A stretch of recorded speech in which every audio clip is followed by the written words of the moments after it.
Quero saudar a todos com a paz do Senhor Jesus, como também a todos os telespectadores da Rede Brasil de Comunicação. Uma alegria imensa poder mais uma vez estar nesta noite junto com os nossos queridos irmãos, escalado pelo nosso pastor presidente, pastor Ailton José Alves, nessa escala tão honrosa. Quero, neste momento, também agradecer ao nosso Deus por todos os benefícios que Ele tem nos concedido. Enviar uma saudação para minha família, minha esposa, meus filhos, minha mãe, meus irmãos, também os queridos irmãos ali do Jordão, nas áreas 12 e 32. Muito bem, estamos juntos neste culto no lar. Como falou o evangelista Marcelo, nós não estamos num programa televisivo apenas, não é? Mas estamos cultuando a Deus na beleza de sua santidade. E o culto completo consiste de oração, de louvor, de ofertório, mas também da ministração da palavra de Deus. Então, você que está longe da sua Bíblia, quem sabe ela está em outro cômodo, vá buscá-la, tome-a, pegue-a, abra junto conosco, vamos meditar na santa e poderosa palavra de Deus aos nossos corações. E você, querido ouvinte da palavra do Senhor, Deus tem uma palavra ao teu coração, Ele quer falar contigo nesta noite, como sempre desejou falar com você. Então vamos lá, pegue a sua Bíblia e vamos meditar juntos na santa e poderosa palavra de Deus. Convido você para abrir a sua Bíblia no livro do Êxodo, capítulo de número 12. Vamos ler alguns versículos para a nossa meditação, para a nossa reflexão nesta noite. A palavra de Deus nos diz: E falou o Senhor a Moisés e a Arão na terra do Egito, dizendo: Este mês vos será o princípio dos meses, este vos será o primeiro dos meses do ano.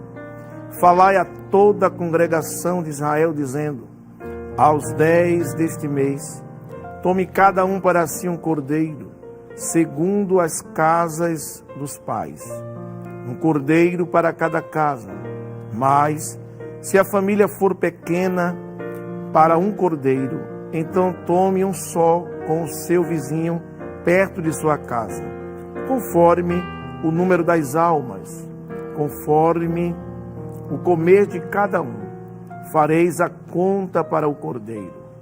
O cordeiro, o cabrito, será sem mácula, um macho de 1 ano, o qual tomareis das ovelhas ou das cabras, e o guardarei até o 14º dia deste mês. E todo o ajuntamento da congregação de Israel o sacrificará à tarde. E tomarão do sangue, e poloão em ambas as ombreiras e na verga da porta, nas casas em que o comerem. E naquela noite comerão a carne assada no fogo, com pães asmos, com ervas amargosas a comerão. Não comereis dela nada cru, nem cozido em água, senão assado ao fogo, a cabeça com os pés e com a frissura. E nada dele deixareis até pela manhã, mas o que dele ficar até pela manhã queimareis no fogo. Assim, pois, o comereis, os vossos lombos cingidos, os vossos sapatos nos pés e o vosso cajado na mão, e o comereis apressadamente. Esta é a Páscoa do Senhor. Que maravilha podermos meditar na palavra de Deus neste dia, onde muitos países do mundo têm como um dia de feriado, de comemoração da paixão de Cristo, e que nós sabemos que isso remonta aos tempos bíblicos, aos tempos do Antigo Testamento, onde a palavra de Deus nos mostra como tudo começou. Para nós podermos entender acerca dessa comemoração, acerca deste lembrete, comemorar e lembrar coletivamente, ainda que nós temos Cristo em nossas vidas todos os dias, nós temos que remontar aos tempos bíblicos, voltar aos tempos antigos e entendermos como tudo começou. A palavra de Deus nos mostra, lá no Antigo Testamento, que Deus tirou o seu povo do Egito como um forte. Mas para isto acontecer, teve todo um preparo. Todos nós lembramos que Deus chamou Moisés para esta finalidade, para liderar o seu povo e tirá-lo da terra do Egito. Mas isso não aconteceu do dia para a noite, isso não foi tão simples assim. O Senhor enviava Moisés a Faraó e ali Moisés transmitia os oráculos de Deus, as mensagens que Deus passava para ele, e Faraó endurecia o seu coração. E o Senhor, através dos desígnios da boca da profecia de Moisés, enviou 10 pragas contra a nação do Egito. Faraó, que se achava um semideus, ele se achava na religiosidade egípcia, que era como se fosse um deus humanizado. Ele ali não queria ouvir orientação ou ordem de nenhum outro homem debaixo da terra. Mas Moisés não estava sendo orientado por nenhuma divindade ou nenhum tipo de instrumento espiritual, mas o próprio Deus estava guiando os passos e as palavras de Moisés. Até que o Senhor envia as 9 pragas, mas a 10ª praga é uma praga que jamais o Egito iria esquecer. O desígnio de Deus através de Moisés é que a 10ª praga seria uma praga que o Faraó iria expulsar o povo da sua terra, enviando-os para o deserto, conforme era o desejo de Deus. E a palavra de Deus nos mostra que essa 10ª praga, Deus enviaria um anjo, e este anjo iria matar, isso mesmo, o primogênito de cada família. Pare para pensar, como Deus estava irado com aquela nação, como Deus estava irado com o Egito. E todos nós sabemos que o Egito na Bíblia é um símbolo da cultura mundana, é um símbolo da prática pecaminosa. E é por isso que Deus tinha que tirar o seu povo do Egito. Depois de 400 anos vivendo ali, Deus precisava tirar o seu povo. E aí ele vai dando experiência, ele vai se permitindo ser conhecido através daquele diálogo, daquele embate entre Moisés e Faraó, fazendo prodígios, sinais e maravilha no meio do povo, para o povo ir conhecendo esse Deus tão grande, esse Deus tão maravilhoso. Até que o Senhor decide enviar a 10ª praga. E a 10ª praga vem de um jeito que Deus manda preparar o povo, para o povo ficar alerta, porque Faraó daria a ordem para que o povo saísse do Egito. E no capítulo 12 do Êxodo que nós lemos, nós vemos Deus instituindo algumas coisas importantes para a nação que ele estava formando, tirando do Egito. Em primeiro lugar, nós vemos Deus instituindo um calendário, uma cronologia de contagem de tempo peculiar, específica dos hebreus. Capítulo 12 do Êxodo, verso 1. E falou o Senhor a Moisés e a Arão na terra do Egito, dizendo: este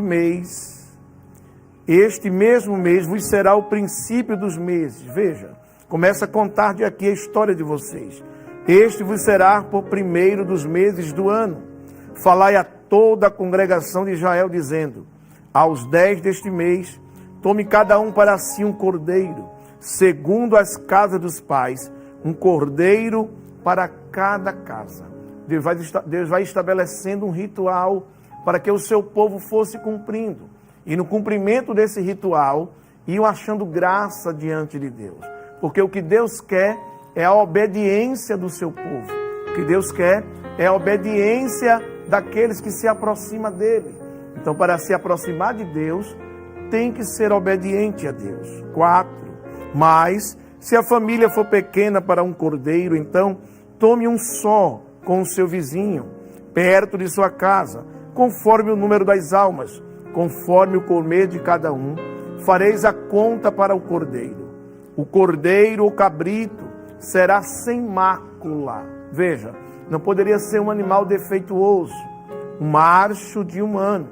o qual tomarei das ovelhas ou das cabras, e o guardareis até o 14º dia deste mês. E todo o ajuntamento da congregação de Israel o sacrificará à tarde. Deus vai dizendo como ele queria, passo a passo. Porque Deus é detalhista. Deus requer de nós detalhes de nossas vidas. O Senhor não deixa nada desapercebido. Ele observa detalhes por detalhes. Versículo 7. E tomarão do sangue e poloão em ambas as ombreiras e na verga da porta.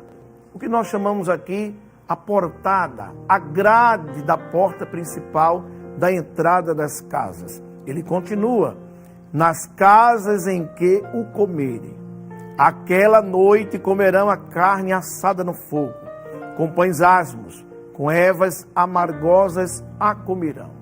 Mas por que Deus pediu para colocar, para espargir o sangue do cordeiro no umbral da porta, nas vergas da porta, na portada, com o objetivo de marcar a casa dos hebreus? Mas você pode estar pensando, mas na onisciência de Deus, transmitida ao anjo que ia descer ali, ele não sabia qual era a casa dos hebreus? Sabia. Mas não era de Deus para eles que Deus tinha que provar alguma coisa. Era deles para Deus, que eles tinham que provar a obediência. Quem sabe dentro das casas não houve até questionamento. Para que colocar o sangue do cordeiro nos umbrais da porta? O objetivo é para que o anjo, quando descesse para exterminar, para matar os primogênitos, pudesse visualizar, ver o sangue do cordeiro aspergido sobre o umbral da porta, aspergido sobre as vergas da porta, como diz o texto bíblico, e assim ele não adentrar naquela casa, mas passar por cima, pular aquela casa. Passar por cima é de onde vem a palavra Páscoa, passar por cima. Versículo 9: não comereis dele nada cru, nem cozido em água, serão assado no fogo, a cabeça com os pés e com a frissura, e nada dele deixareis até pela manhã, mas o que dele ficar até pela manhã, queimareis no fogo. O versículo de número 11 é um versículo muito importante para nós entendermos. É um versículo que fala sobre como iam ficar os israelitas esperando a ordem de Faraó, a expulsão de Faraó, para eles saírem do Egito. Êxodo, essa palavra êxodo, significa saída ou partida, na sua etimologia. Versículo 11 diz: assim, pois, o comereis. Como vamos comer o cordeiro? Ele vai dizer como eles devem estar preparados para comer o cordeiro. Os vossos lombos cingidos, os vossos sapatos nos pés, e o vosso cajado na mão, e o comereis apressadamente. Veja, 2 pontos. Esta é a Páscoa do Senhor. Em outras palavras, esta cena que resume a essência da Páscoa para os hebreus naquela hora. Era a expectativa de sair do Egito. Era a expectativa de Deus tirá-lo com mão forte. Cada elemento desse tem um significado. Primeiro, os vossos lombos cingidos. O que significa lombos cingidos nos tempos bíblicos, no período do Antigo Testamento? Significa roupas ajustadas para o trabalho ou para uma viagem longínqua. Então, cingir os lombos aqui é atem as suas vestes, apertem as suas vestes. Então, os hebreus usavam a túnica e outras roupas por baixo. E no movimentar-se do dia a dia, essas roupas iam folgando. O cinto de pano também ia folgando. Então, cingir aqui era desatar o cinto, preparar as roupas de baixo e amarrá-lo novamente. Mas não só isso. Depois pegar as pontas dos vestidos e trazê-lo até o cinto já apertado, levantando as pontas do vestido e assim fazer com que a parte de baixo da perna ficasse livre para trabalhar ou para percorrer, andar grandes distâncias. Então, cingir os lombos aqui é estar pronto para caminhar, é estar pronto para sair apressadamente, para não pisar na ponta dos vestidos, das vestimentas, e aí cair no meio do povo, no meio do alvoroço, no meio da multidão. Então, as vestimentas deveriam estar preparadas para grande caminhada. Isso aqui é cingir os lombos, ou lombos cingidos. Ele ainda diz que deve-se comer com o sapato nos pés. Nos tempos bíblicos do Antigo Testamento, essa expressão é ter os pés protegidos de qualquer terreno. Em outras palavras, eles passavam um dia, eles trabalhavam de sandálias, de alparcas, feitos de couro, mas eles tinham também os sapatos para caminhar grandes distâncias, protegendo dos espinhos, das pedras, de caminhos que trazia desconforto para os seus pés. Então, os sapatos nos pés era pronto para caminhar longas distâncias. Mas o Senhor ainda disse: e o vosso cajado na mão. Cajado na mão aqui é um instrumento que ia facilitar que eles andassem e pudessem averiguar o terreno aonde estivesse pisando. Ou seja, primeiro colocava o cajado no chão, batia o local onde ia passar e também servia para aprumar, dar sustentação, aprumar o corpo em caminhada em terrenos diversos. O cajado na mão também serviria para afugentar as feras que viriam pelo caminho. Os irmãos sabem que eles iam caminhar grandes distâncias, eles iam caminhar pelo deserto, e o deserto tinha vários tipos de animais predadores. Então o cajado também ia servir para afugentar as feras no caminho. Mas ele conclui dizendo: e o comereis apressadamente. Por quê? Porque eles teriam que comer esperando o momento da viagem, que a qualquer momento eles iam receber a ordem de partir. Então eles tinham que partir depois que comesse o cordeiro. E para poder partir alimentados, comido o cordeiro, eles tinham que comer apressadamente. Então, a essência do evento da Páscoa era a graça salvadora de Deus.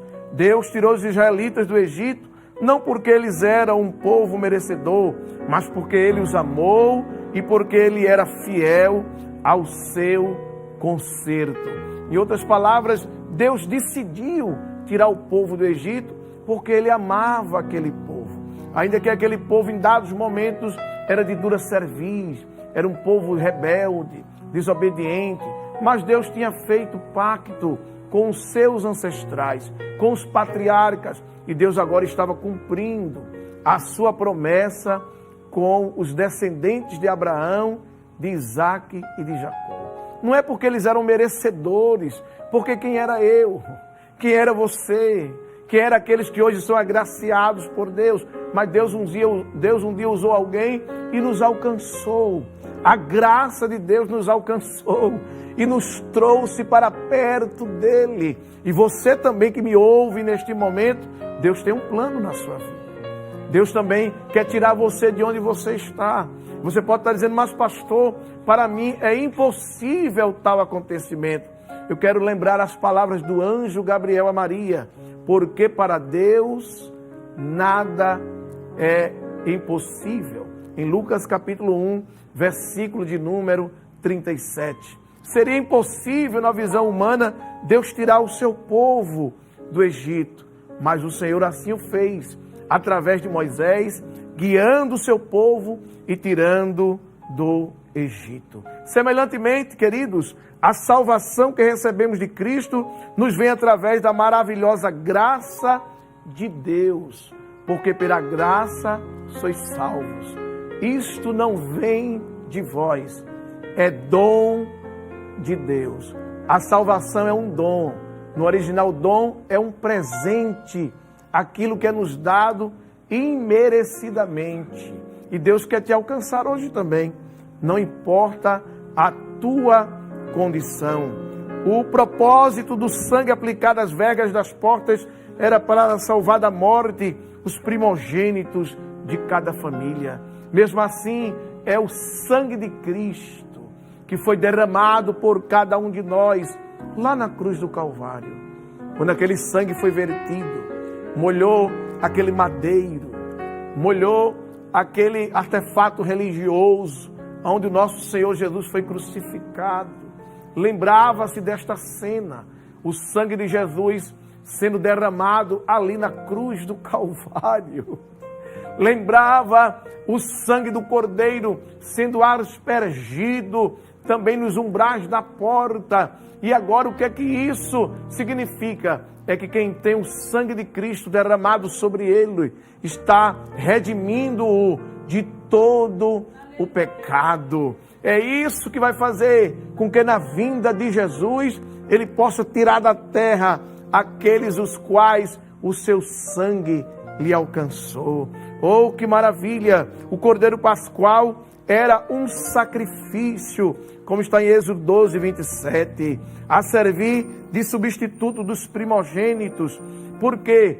Porque o sangue do Cordeiro, o Cordeiro que foi morto, o Cordeiro Pascual, que o seu sangue foi aspergido, ele foi substitutivo. Ele substituiu aqueles primogênitos que iriam morrer se não tivesse o sangue nas portas. Então aquele cordeiro morreu para que aqueles primogênitos fossem poupados, aqueles das famílias que obedeceram, que ouviram a voz da orientação de Moisés, que ouviram a recomendação dos mandamentos para lhes poupar. Em outras palavras, aquele cordeiro morreu para salvar aqueles centenas e milhares de primogênitos. E não é assim a morte vicária de Cristo? Cristo morreu para que eu e você tivéssemos vida, e vida com abundância. Jesus, ele foi aqui na terra o Cordeiro de Deus. A palavra de Deus nos mostra de forma muito clara em João capítulo 1, versículo de número 29. João está batizando no Rio Jordão e de repente ele levanta os olhos e quem ele vê? Ele vê Jesus caminhando mansamente, serenamente em direção a ele. E o texto diz em João 1:29, no dia seguinte, João viu a Jesus que vinha para ele e disse: Eis o Cordeiro de Deus que tira o pecado do mundo. Que maravilha! Jesus tem poder, pela sua morte vicária na cruz do Calvário, de extrair o pecado do homem e lançar no mar do esquecimento. Este Jesus, ele foi o Cordeiro de Deus, porque os cordeiros nasciam no meio dos animais, era a cria das ovelhas. Veja o que diz o Evangelho de São Lucas, capítulo de número 2, versículo de número 7. E deu à luz o seu filho primogênito, Jesus, e envolveu em panos, e deitou numa manjedoura. Manjedoura que é um coxo, lugar onde colocava os alimentos dos animais, porque não havia lugar para eles na estalagem. Será que na verdade Deus Pai não tinha poder para providenciar um lugar confortável, um lugar luxuoso para o seu filho nascer? Será que Deus Pai perdeu o controle dos acontecimentos e verdadeiramente Jesus nasceu em uma estalagem de animal? Jesus nasceu no lugar onde ficavam os animais sendo guardados para passar a noite, porque Deus Pai não tinha poder para providenciar um lugar para ele? Não. Deixou ele nascer no meio dos animais, porque ali nasciam os cordeiros. Jesus nasceu como Cordeiro de Deus, preparado para um dia ser sacrificado lá na cruz e nos tirar. É por isso que nós dizemos: Cristo é a nossa Páscoa. nós não mais precisamos cevar um cordeiro, depois no dia 14 do mês determinado matá-lo, preparar ervas amargosas, o pão sem fermento. Cada elemento desse apontava para Cristo, era a sombra do que estava por vir. O que é a sombra? É o reflexo da luz que ilumina. Bate em um objeto numa pessoa e faz a sua reflexão, lança a sua sombra, ou seja, o sol da justiça, aquele que ilumina, batia em Cristo e a sombra se espalhou no Antigo Testamento. Então os elementos do Antigo Testamento é a sombra daquilo que estava por vir. E quem estava por vir era Cristo, o Filho de Deus. O anjo Gabriel disse a Maria: descerá sobre ti a virtude do Altíssimo, e tu conceberás e darás à luz a um filho, e por-lhe-ás o nome de Jesus, porque ele é o Salvador do mundo.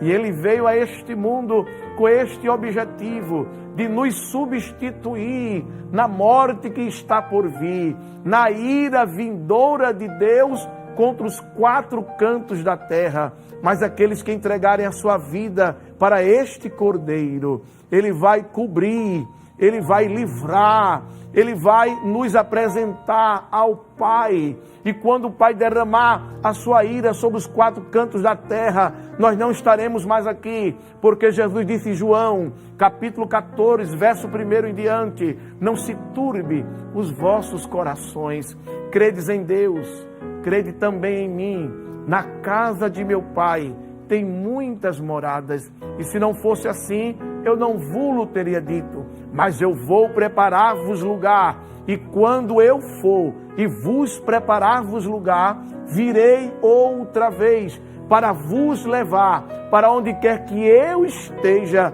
estejais vós também. Você tem essa certeza?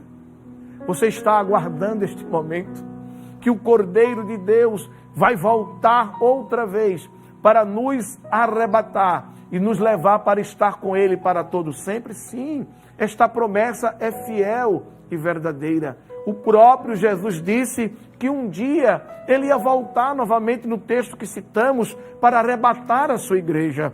Os seres angelicais também profetizaram, também falaram sobre isso. O texto sagrado diz em Atos dos Apóstolos, capítulo de número 1, versículo de número 6 em diante: aqueles, pois, que se haviam reunidos, perguntaram-lhe, dizendo: Senhor, restaurarás tu neste tempo o reino de Israel?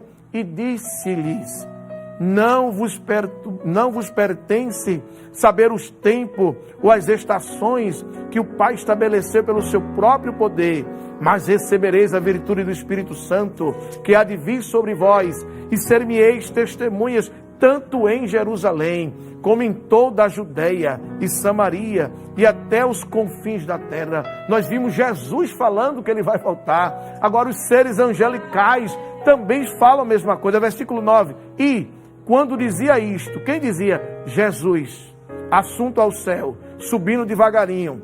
Vendo-o eles, foi elevado às alturas, e uma nuvem o recebeu, ocultando-o aos seus olhos, e estando com os olhos fitos no céu. Enquanto Jesus subia, eis que junto dele se puseram dois varões vestidos de branco, os quais lhes disseram: varões galileus, por que estáis olhando para o céu? Este Jesus, que dentre vós foi recebido em cima no céu, há de vir assim como para o céu o vistes ir. Jesus profetizou que Ele ia voltar novamente. Os seres angelicais profetizaram, disseram: assim como Ele foi, Ele vai voltar novamente. O que vocês estão olhando? Ele vai voltar. O próprio Jesus disse que voltaria. Os seres angelicais disseram que voltaria. Os apóstolos de Jesus também pregaram e profetizaram com a unção do Espírito que um dia Ele voltaria. Abra sua Bíblia na primeira epístola de Paulo aos Coríntios, capítulo número 15, versículo número 50 e 51. Veja que texto tão explicativo. E agora digo isto, irmão, que carne e sangue não poderá herdar o reino de Deus, nem a corrupção herdar a incorrupção. Eis aqui vos digo o mistério. Na verdade, nem todos dormiremos, mas todos seremos arrebatados. 52. No momento, no abrir e fechar de olhos, ante a última trombeta, porque a trombeta soará, e os mortos ressuscitarão incorruptíveis, e nós seremos transformados. Que maravilha! Você pode neste momento fazer parte destes que vão subir no arrebatamento. Jesus disse, eu estou voltando.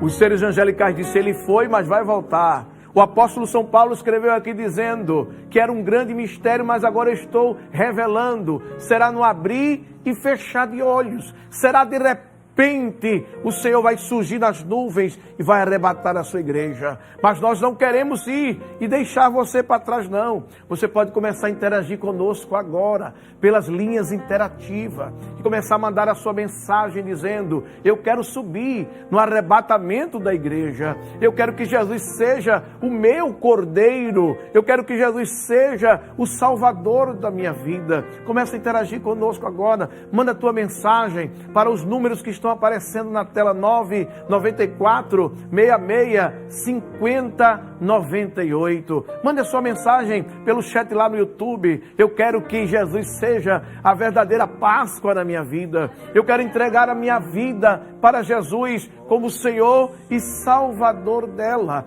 Quem sabe você neste momento está afastado dos caminhos do Senhor. É um perigo muito grande. Aproveite este momento, interaja conosco e diga, eu quero me voltar para Jesus. Eu quero recebê-lo novamente na minha vida. Eu quero abraçá-lo novamente por fé. Você pode fazer isso pelos canais interativos da Rede Brasil de comunicação. Manda uma mensagem para nós. Entre em contato conosco. Logo mais o pastor vai estar orando pela sua vida.